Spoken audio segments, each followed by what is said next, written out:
Hello, welcome to another episode of Back of the Envelope with Hub OEM. So, one common objection we hear a lot from folks is that they have to get a quote from a supplier before they can then in turn quote their customer on a part. And it's a very labor intensive process and doesn't lend itself well for selling through a web based portal like Hub OEM. In fact, it often looks something like this model here on the left. I get a request for a quote from a customer. I go get my quote from my supplier. I add my margin, I add my time, and then turn around and pass it back. And I do this for customer one, customer two, customer three, customer four, customer five, etc. The model we are advocating for, and we'll walk through in just a minute, is where you get that request for quote from the first customer.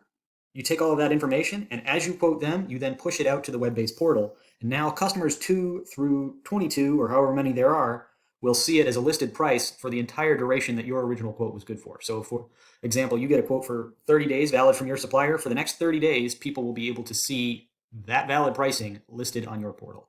So, just to show you what kind of an impact that can have, let's take a look at, we'll say you have a part that has a 18-month service life, typical replacement rate.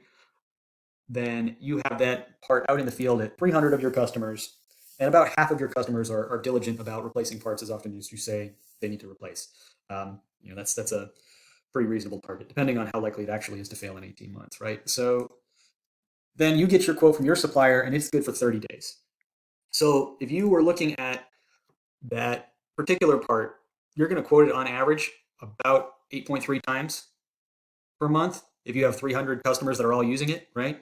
Um, Even if it's just a very small activity to do that, you're going to spend a lot of time on that. So if one of your quoting employees, let's say they are cranking out 100 of these quotes a month and they're spending 30 minutes on each of them,